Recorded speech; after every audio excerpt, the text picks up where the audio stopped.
साथियों नमस्कार। मैं ओंकार गोस्वामी आपका इस चैनल पर हार्दिक स्वागत और अभिनंदन करता हूं। आज हम राजस्थान जीके के अंतर्गत राजस्थान के लोक देवताओं पर इस वीडियो में बात करने वाले हैं। यह टॉपिक सेकंड ग्रेड के जीके के पेपर में, एसएस के पेपर में और रीट लेवल 2 के सामाजिक के पेपर में और थर्ड ग्रेड की जो संभावित वैकेंसी है उस पाठ्यक्रम में यह टॉपिक शामिल है। इसलिए यह टॉपिक बहुत ही महत्वपूर्ण है और राजस्थान माध्यमिक शिक्षा बोर्ड की जो पुस्तक है राजस्थान का इतिहास एवं संस्कृति, उससे यह टॉपिक है तैयार किया गया है। वहाँ से हम पढ़ रहे हैं, उस पुस्तक के इस अध्याय को पढ़ रहे हैं और इस टॉपिक से एक सवाल अक्सर आता है और वह सवाल यही होता है कि जो हमारे लोक देवता 5 पीर हैं, उन 5 पीरों में के नाम हमें अच्छी तरह से याद होने चाहिए और वहाँ से एक सवाल उठता है कि निम्न में से कौन सा राजस्थान का 5 पीरों में से शामिल नहीं है। तो वहाँ पर कई बार तेजा जी का नाम आ जाता है, कई बार किसी और लोक देवता का या लोक संत का नाम आ जाता है। तो वहाँ पर बहुत सारे लोग कंफ्यूज रहते हैं। साथ ही इन लोक देवताओं से संबंधित भी प्रश्न आते हैं, उनके वाहन पर प्रश्न आते हैं, उनके माता पिता या फिर उनके कुछ क्रियाकलापों से संबंधित प्रश्न आते हैं, गुरु के नाम से भी प्रश्न आते हैं। तो कई तरह के प्रश्न बनते हैं, तो इसलिए यह टॉपिक बहुत महत्वपूर्ण है। और आइए पढ़ते हैं। लोक देवता 13वीं सदी से राजस्थान में इस्लाम के प्रवेश एवं तुर्क आक्रमणों के कारण राजस्थान के जनजीवन में एक नवीन परिवर्तन दृष्टिगोचर होता है। इस्लामी संस्कृति के प्रभावों तथा रूढ़िवाद और बाह्याडंबर से उत्पन्न वातावरण में प्रबुद्ध मनुष्यों की चिंतन धारा मंदिरों और मूर्तियों की अपेक्षा ध्यान, मनन एवं नाम स्मरण की दिशा की ओर प्रवाहित होने लगी। इसी कालखंड में राजस्थान में ऐसे महान व्यक्तियों ने जन्म लिया जिन्होंने अपने आचरण व दृढ़ता से समाज को नई दिशा दी। आम जन ने इनकी दिखाई राह का न केवल अनुसरण किया वरन इन्हें देवता तुल्य मानते हुए इन्हें लोक देवता व लोक संत का दर्जा प्रदान किया। इस अध्याय में हम ऐसे ही कुछ महान व्यक्तित्वों पर का अध्ययन करेंगे। तो जब 13वीं सदी में मुस्लिम आक्रांत आए और इस्लाम का प्रवेश हुआ, राजस्थान में हुआ प्रवेश, उस समय उनके प्रवेश के साथ में जनजीवन प्रभावित होने लगा। यहाँ की संस्कृति को भी नुकसान पहुँचाने लगे, मंदिरों को, मूर्तियों को वे खंडित करने लगे। तो उस दौरान हमारे समाज में कई ऐसे व्यक्तित्वों का उद्भव हुआ जिन्होंने अपनी संस्कृति को बचाने के लिए अपना सर्वोच्च बलिदान दिया। उस समय उन्हें लोक देवता या कहें कि देवता के समतुल्य मानते थे, इसलिए जनता में वे लोक देवता के नाम से प्रसिद्ध हुए। तो राजस्थान में जो सबसे ज़्यादा प्रसिद्ध है वो 5 पीर हैं। पांचों पीरों के संबंध में एक बात कही जाती है, पाबू हरबू राम दे मांगली आमेहा, पांचों पीर पधार जो गोगा जी गेहा। यानी कि पाबू जी है 5 पीरों में शामिल, हरबू जी, रामदेव जी, मांगलिया मेहा जी और गोगा जी, ये है हमारे 5 पीर। तो इन 5 पीरों में राजस्थान के लोगों की बड़ी श्रद्धा है और अक्सर सवाल यहीं से आता है कि इनमें से जो 5 पीरों में शामिल नहीं है। तो इस तरह के सवाल आते हैं और फिर हम बहुत कंफ्यूज होते हैं। तो हमें अच्छी तरह से यह दोहा भी याद कर लेना चाहिए जिससे कि हम ऐसे प्रश्नों का सामना कर सकें और अच्छी तरह से हल कर सकें। अब हम सबसे पहले गोगा जी के बारे में पढ़ रहे हैं। इनके पिता का नाम जेवर जी और माता का नाम बाछल था। इन्हें गोरखनाथ व महमूद गजनवी के समकालीन माना जाता है। तो ये गोरखनाथ जी के और महमूद गजनवी के समकालीन थे गोगा जी। गोगा जी का अपने मौसेरे भाइयों, तो ध्यान रखिए मौसेरे भाइयों के नाम भी कई बार आ जाते हैं, अर्जन सुरजन के साथ संपत्ति का विवाद चल रहा था। तो ये दो भाई थे, मौसेरे भाई अर्जुन और सुरजन। इनके साथ में विवाद किसका चल रहा था? संपत्ति का। अर्जुन सुरजन द्वारा मुसलमानों की फौज लाकर गोगा जी की गायों को घेर लेने के कारण, गायें गोगा जी की थी, उनको घेर लिया। इनका गोगा जी के साथ भीषण युद्ध हुआ। इसमें अर्जुन सुरजन के साथ गोगा जी भी वीर गति को प्राप्त हुए। तो जो मौसेरे भाई थे उनका विवाद चल रहा था, इस कारण वह मुसलमान आक्रांताओं को ले आया, उन्होंने आक्रमण किया और अर्जुन सुरजन के साथ में गोगा जी भी वीर गति को प्राप्त हुए। ये गोगा जी का चित्र है, आप इसे देख सकते हैं। गोगा जी का जन्म स्थल ददरेवा शीर्षमेड़ी, अभी और अच्छी तरह से हम जान लेंगे। और इनका समाधि स्थल धुरमेड़ी, यानी कि जब ये वीर गति को प्राप्त हुए तो जहाँ पर शीर्ष गिरा वहाँ पर तो शीर्षमेड़ी, उसे शीर्षमेड़ी कहा जाता है, जबकि जहाँ पर धड़ गिरा उसे धुरमेड़ी कहा जाता है। तो गोगा जी की स्मृति में गोगामेड़ी हनुमानगढ़ में, गोगामेड़ी हनुमानगढ़ में है। यह भी अक्सर पूछा जाता है कहाँ पर स्थित है गोगामेड़ी? हनुमानगढ़ में स्थित है। और समस्त राजस्थान में भाद्रपद कृष्ण नवमी, भाद्रपद महीना है, उसकी कृष्ण पक्ष की नवमी को, जिसे गोगा नवमी भी कहते हैं, तो इनकी स्मृति में गोगा नवमी मनाई जाती है। इस दिन गोगा जी को अश्वारोही भाला लिए योद्धा के प्रतीक के रूप में, गोगा जी की जो मूर्ति है वो अश्वारोही है और हाथ में भाला है प्रतीक के रूप में, अथवा सर्प के प्रतीक के रूप में पूजा की जाती है। इनका पत्थर पर उत्कीर्ण सर्प मूर्ति युक्त पूजा स्थल प्राय गांव में खेजड़ी के वृक्ष के नीचे होता है। तो खेजड़ी का जहाँ पर वृक्ष होता है हमारे गांव में, वहाँ पर पत्थर पर उत्कीर्ण क्या होता है? सर्प की मूर्ति युक्त, सर्प की मूर्ति या फिर सर्प के साथ इनकी मूर्ति अंकित होती है और वहाँ पर खेजड़ी के नीचे पूजा होती है। मान्यता है कि गोगा जी को जाहिर पीर कहकर पूजने से सर्पदंश का विष प्रभावहीन हो जाता है। तो जाहिर पीर किसे कहा जाता है, ये भी अक्सर सवाल आता है। गोगा जी को कहा जाता है और ऐसा कहकर जो पूजते हैं उन्हें सर्पदंश से राहत मिलती है। हिंदू नागराज तो मुस्लिम गोगा पीर के रूप में इनकी पूजा करते हैं, तो इन्हें नागराज भी कहा जाता है गोगा जी को, और हिंदू कहते हैं, जबकि मुस्लिम इन्हें गोगा पीर के नाम से पूजा करते हैं। तो हिंदू और मुस्लिम दोनों ही पूजा करते हैं नागराज और गोगा पीर नाम से। तो ये था परिचय गोगा जी का। अब हम पढ़ते हैं तेजा जी के बारे में। हालांकि ये पांचों पीरों में शामिल नहीं है, तो अक्सर प्रश्न आता है कि शामिल नहीं है तो वहाँ पर जो ऑप्शन है वो तेजा जी का आता है, तो कंफ्यूज रहते हैं। तो तेजा जी पांचों पीरों में शामिल नहीं है। वीर तेजा का जन्म खड़नाल नागौर, वर्तमान में नागौर में है खड़नाल ग्राम के ताहड़ जी और राम कुंवरी के यहाँ माघ शुक्ल चतुर्दशी को 1073 ईस्वी में इनका जन्म हुआ है। जन्म स्थान खड़नाल है, नागौर में है। माता और पिता राम कुंवरी और ताहड़ जी है, और जो समय है 1073 ईस्वी में, और माघ महीने के शुक्ल पक्ष की चतुर्दशी को इनका जन्म हुआ। जब तेजा जी अपनी पत्नी पेमल, इनकी पत्नी का नाम पेमल था, को लेने के लिए अपने ससुराल पनेर, इनका ससुराल पनेर में था, गए हुए थे, तब उसी दिन मेर जाति के जो लोग थे वे लोग लाछा गुजरी की गायें थी, और लेने जो आए थे वो थे मेर जाति के लोग, चुरा कर ले गए थे। गुजरी की प्रार्थना पर वे गायों को मुक्त कराने जा रहे थे कि रास्ते में इन्हें सुरसुरा नामक स्थान पर एक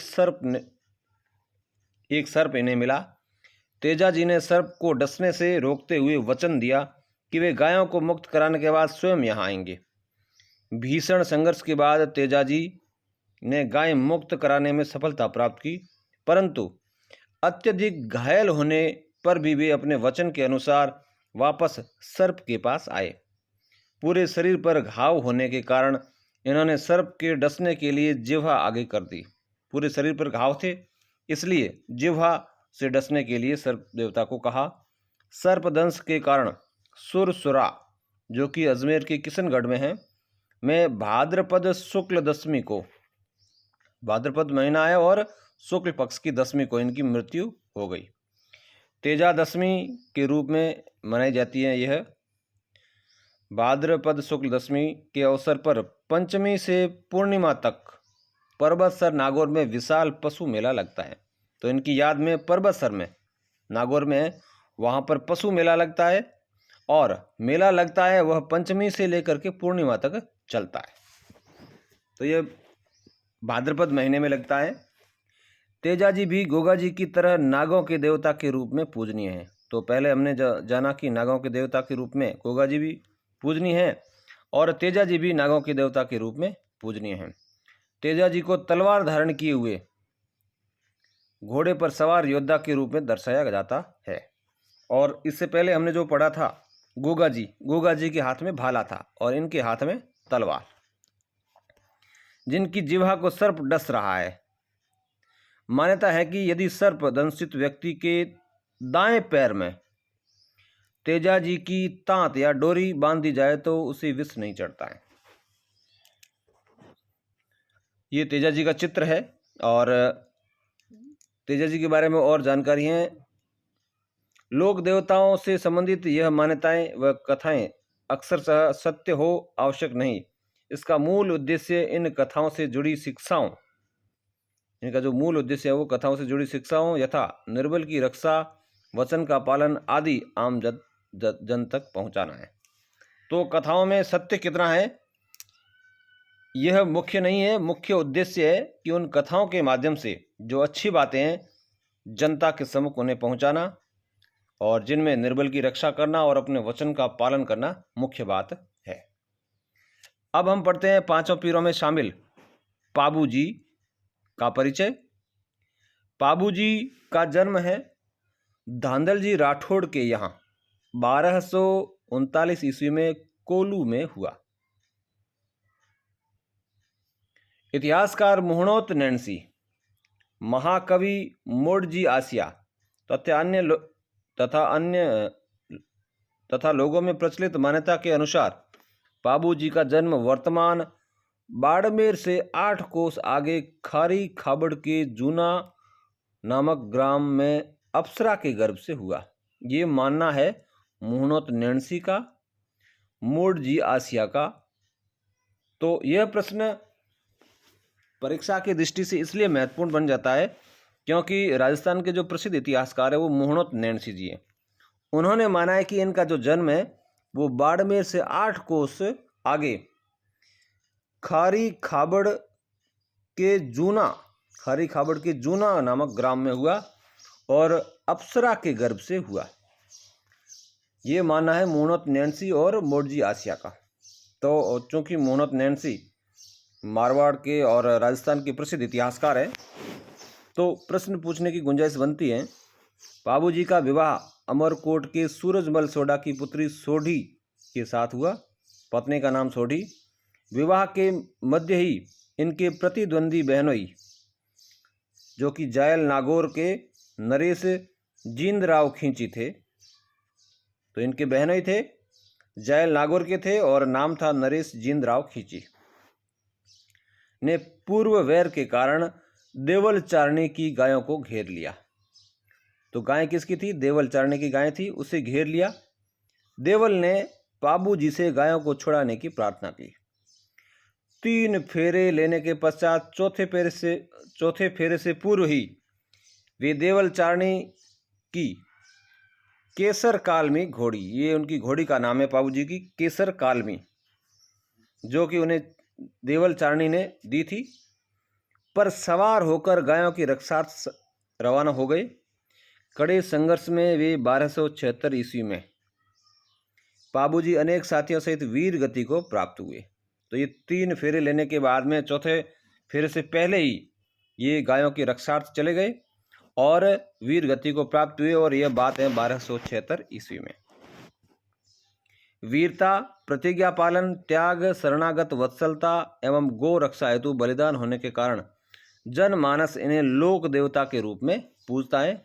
इनका मुख्य स्थान कोलू, जो कि जोधपुर के फलोदी में पड़ता है, कोलू में है, वहाँ पर इनका मुख्य स्थान है, जहाँ प्रति वर्ष इनकी स्मृति में मेला भी लगता है। और इनका प्रतीक चिन्ह, ये मुख्य बात है, प्रतीक चिन्ह इनका है हाथ में भाला लिए अश्वारोही के रूप में, हाथ में भाला लिए हुए अश्वारोही के रूप में प्रचलित है, ये इनका प्रतीक चिन्ह है। यह है पाबूजी का चित्र। और पाबूजी की ऊँटों के देवता के रूप में पूजा की जाती है। तो ऊँटों के देवता माने जाते हैं पाबूजी। मारवाड़ में सर्वप्रथम ऊँट लाने का श्रेय पाबूजी को, यह बहुत महत्वपूर्ण पंक्ति है।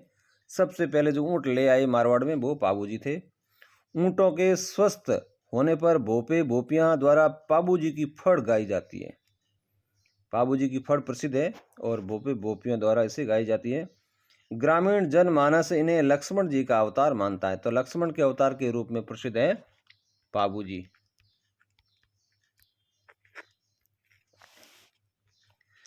अब हम पढ़ते हैं देव नारायण जी के बारे में।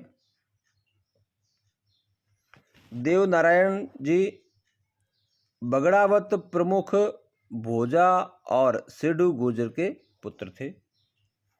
जन्म इनका 1243 ईस्वी में, और इनके पिता इन्हें जन्म से पूर्व ही भिनाय के शासक से संघर्ष में अपने 23 भाइयों सहित मारे गए थे।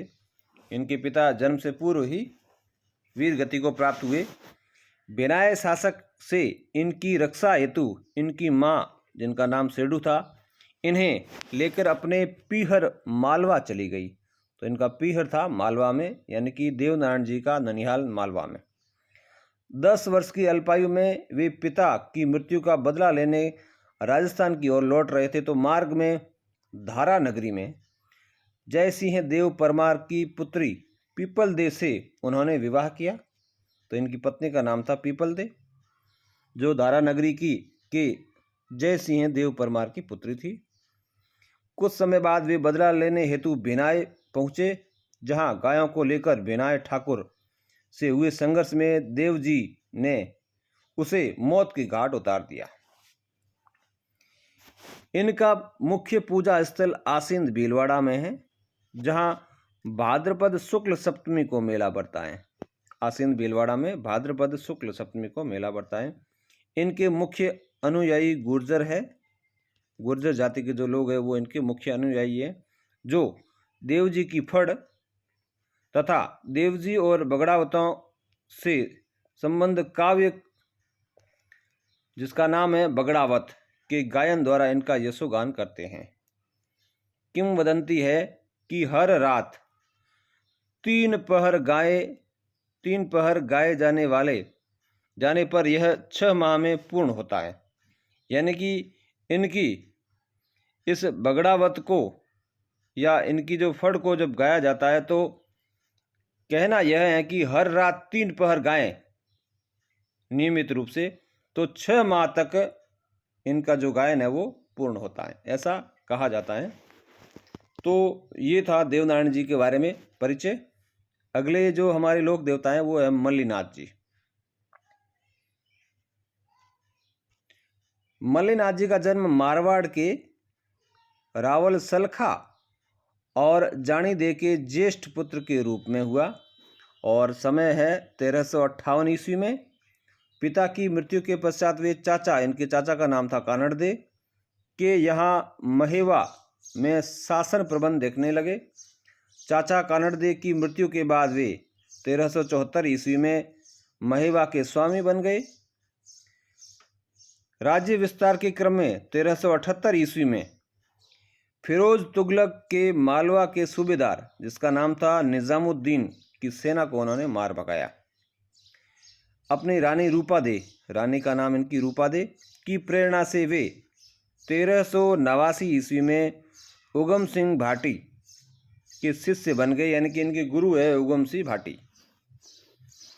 और रानी रूपा दे की प्रेरणा से वे इनके गुरु इनको गुरु उन्होंने स्वीकार किया और योग साधना की दीक्षा उनसे प्राप्त की। किंवदंतियों के अनुसार वे भविष्य दृष्टा एवं लोग एवं देवताओं की तरह चमत्कार प्राप्त सिद्ध पुरुष बन गए थे। मल्लिनाथ जी ने मारवाड़ के सारे संतों को एकत्र करके 1399 ईस्वी में एक वृहत हरि कीर्तन आयोजित करवाया। इसी वर्ष चैत्र शुक्ल द्वितीया को इनका स्वर्गवास हो गया। लूनी नदी के तटवर्ती तिलवाड़ा, जो कि बाड़मेर में पड़ता है, गांव में इनका मंदिर है। तो तिलवाड़ा में इनका मंदिर है, लूनी नदी के किनारे इनका मंदिर है, और जो मृत्यु का जो समय है वो है चैत्र शुक्ल द्वितीया।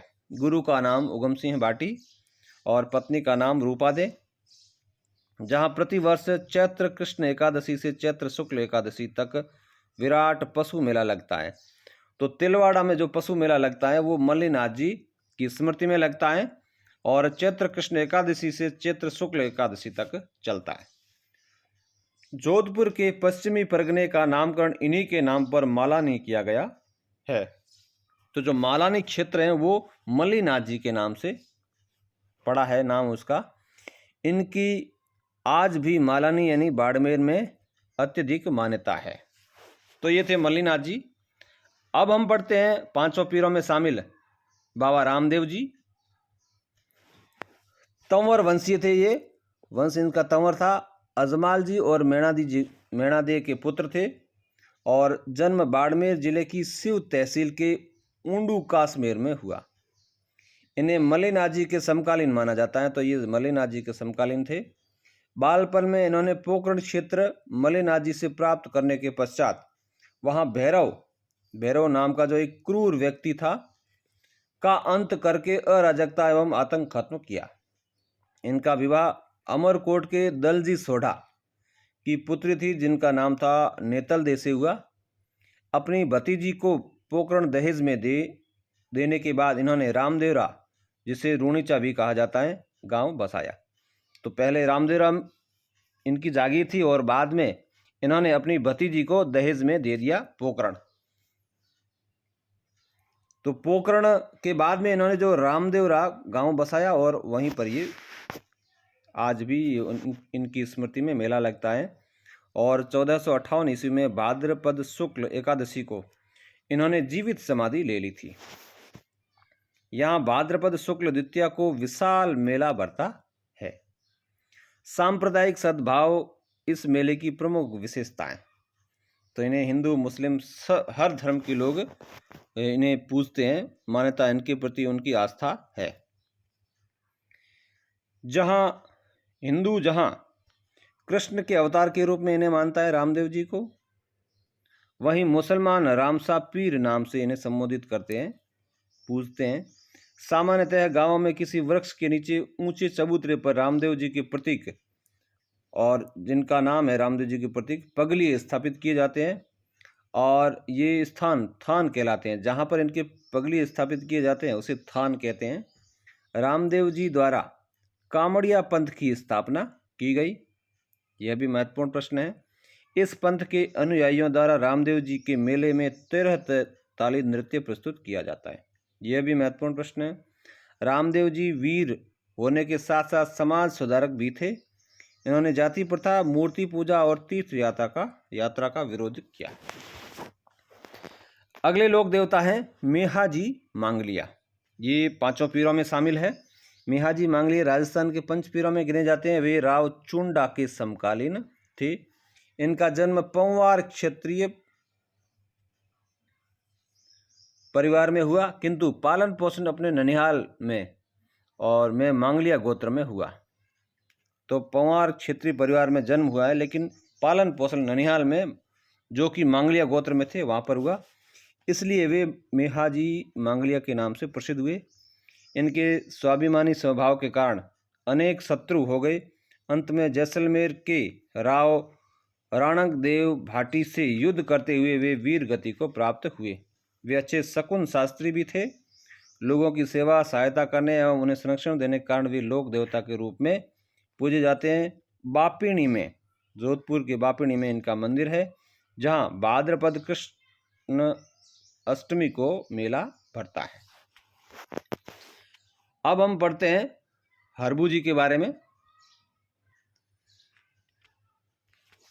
हरबू जी भुंडेल नागौर के महाराज सांखला के पुत्र और राव जोधा के समकालीन थे।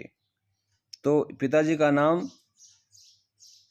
सांखला और वे भोंडेल नागौर के महाराज थे और राव जोधा के समकालीन थे। अपने पिता की मृत्यु के पश्चात वे भोंडेल छोड़कर हरभम जाल में आकर रहने लगे। हरभम जाल, यहाँ रामदेव जी की प्रेरणा से इन्होंने अस्त्र शस्त्र त्याग कर और उनके गुरु बालीनाथ जी, तो रामदेव जी के गुरु भी बालीनाथ जी थे और इन्होंने भी बालीनाथ जी से दीक्षा ले ली। लोक मान्यता है कि राव जोधा को मेवाड़ के अधिकार से मंडोर को मुक्त कराने के प्रयासों के दौरान इन्होंने आशीष के साथ एक कटार भी दी थी।